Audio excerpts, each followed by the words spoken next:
I was having one of those weeks, where you watch the news and bow your head in shame, realizing and asking yourself the question, what are Christians doing today? I saw Roy Moore, a Republican candidate for the Senate, who advocates Christian values, be accused of sexual misconduct towards teenagers. Now, having a politician who is a gross and disgusting person is nothing new. You see them all over the world. But what made me want to vomit is all the pundits on TV and radio who decry the moral degradation of Christian values in this country bent over backwards to defend Roy Moore. Sean Hannity said it was consensual.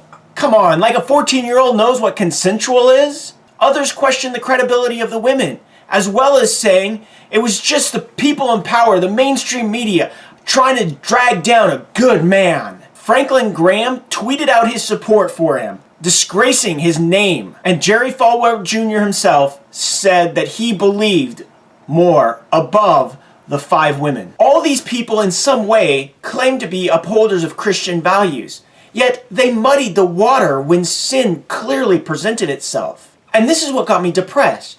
I'm a Christian. I love Jesus. I got my degree in Bible theology. I've been going to the same church for years upon years and upon years.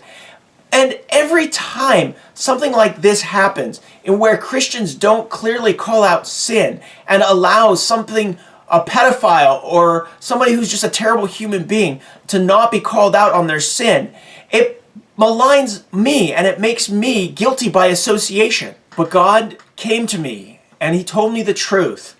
And I had hope. God said to me, you see all these loud evangelical leaders who want to force gays and lesbians back into the closet, who tell people what bathroom they can and cannot use, who make it hard for people to vote, and who want to impose extreme vetting on refugees and people who just want to come to this country, who degrade my word by defending those who have completely abandoned its principles and precepts. What you are seeing, God told me, is a dying faith, a dying version of Christianity. You can't put a gun to a person's head and then legislate morality. That's not how it works.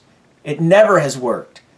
And that's not how I work. But don't get me wrong, these people are dangerous. They're like a rabid dog, biting and barking, something to be pitied, but only from afar. So God gave me a spark of hope, and He showed me that these vile, truth-hating, lovers of Satan don't represent God, the Holy Scriptures, or the faith that I truly love. So in many ways, I am now free from the bigotry and the hate that surrounds so-called evangelical leaders today. I can build a house for Jesus that is built upon the foundations of the Bible and the example that He set forth through His life and through His ministry. I can define what the fruits of the Spirit look like in today's world. I can call the rich and powerful to account when their riches and their power subjugates the poor and the oppressed. And I can make the church a place where everybody feels welcome to worship God. It hasn't been easy to get here, and this is just one more step on my journey of faith. You can follow along and continue to watch by subscribing. I post videos almost every Friday. You can also give this video some likes by giving it a couple thumbs up and share if you think somebody else might appreciate watching this. Thank you very much for watching, and God bless.